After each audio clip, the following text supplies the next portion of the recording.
The sun dipped below the horizon, casting long shadows across the quiet country road. Charles Ross, a successful businessman, enjoyed the peaceful drive. His companion, Florence Freyhage, sat beside him, their conversation light and easy. September 25, 1937 seemed like just another day. But fate, it seemed, had other plans. A sudden screech of tires shattered the serenity. A dark car, its intent clear, forced Ross's vehicle to a stop. Two men emerged, their faces grim, their hands gripping pistols. Fear wrapped itself around Charles Ross like a shroud. This was no ordinary robbery. This was a kidnapping. The larger of the two men, John Henry Seidlin, barked orders. His voice, cold and sharp, left no room for doubt.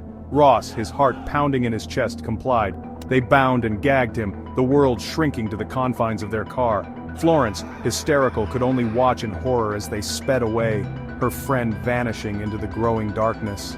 The tranquility of the evening had been irrevocably shattered, replaced by a chilling silence that screamed of danger.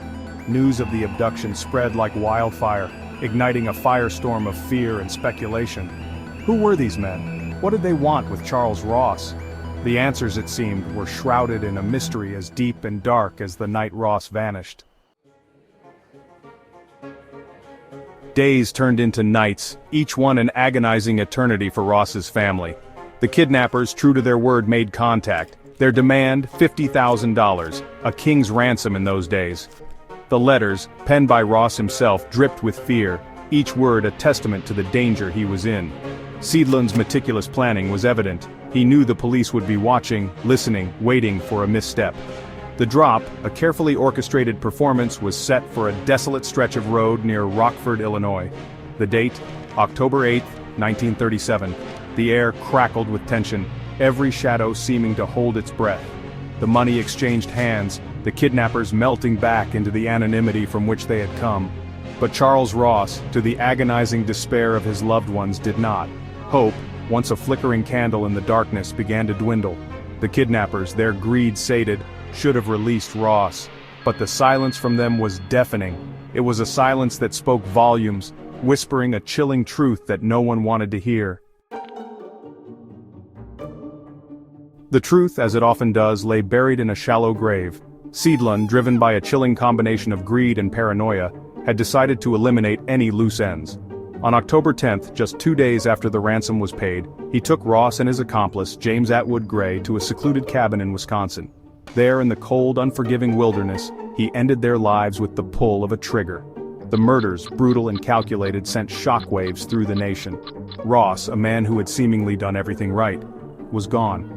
Taken not by a random act of violence, but by a calculated act of greed. The case, once a kidnapping, morphed into something far more sinister, a chilling reminder of the darkness that lurked beneath the surface of even the most civilized society. The FBI, their resources vast, their resolve unshaken, vowed to bring Seidlin to justice. They followed the trail of ransom money, each bill a breadcrumb leading them closer to their prey. The chase was on, a relentless pursuit that spanned state lines and captivated a nation hungry for justice. Section 4. The chase begins. The manhunt for John Henry Seidlin was on.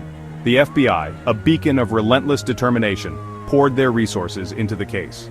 They tracked the ransom money, meticulously noting its serial numbers, following its trail as it surfaced in cities across America. Each dollar spent brought them one step closer to the fugitive. Seidlin, however, was a phantom, drifting from town to town, a ghost haunting the edges of society. He lived a life on the run, the shadow of his crimes hanging over him like a shroud. But even a phantom leaves footprints. The net began to close in on Seidlin, the walls of his carefully constructed world slowly crumbling around him. He had eluded justice for months, but his luck, it seemed, was about to run out.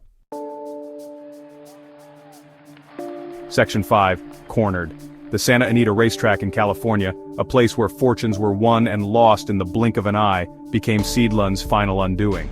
He couldn't resist the allure of the track, the thrill of the gamble. It was a fatal mistake. On January 14, 1938, 4 months after the kidnapping, an alert cashier recognized the serial number on a $10 bill Seidlin used to place a bet. The game was up. The FBI moved in, their presence swift and silent. Seidlin, surrounded, offered no resistance. The man who had instilled terror in the hearts of so many, who had orchestrated such a cold-blooded crime, was now just another face in the crowded lineup. His capture, a major victory for the FBI, brought a wave of relief across the nation. But it did little to ease the pain of Ross's family. For them, the nightmare continued. Section 6. Justice served, but at what cost? Seidlund, his face etched with the weight of his crimes, confessed. He led authorities to the shallow graves where he had buried Ross and Gray, their bodies left to rot in the unforgiving wilderness. Justice, though delayed, was ultimately served.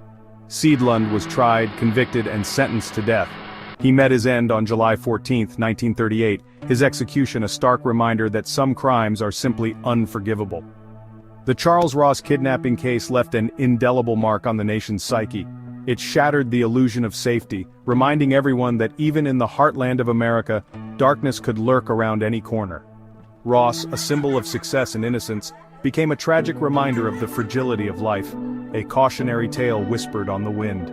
And though Seidlund met his fate at the end of a rope, it did little to heal the wounds he had inflicted. The scars of that long-ago crime, like the faint echo of a scream in the night, continue to resonate, a chilling testament to the darkness that can reside in the human heart. Thank you for watching. If you found this video compelling, please like and subscribe to our channel for more gripping stories.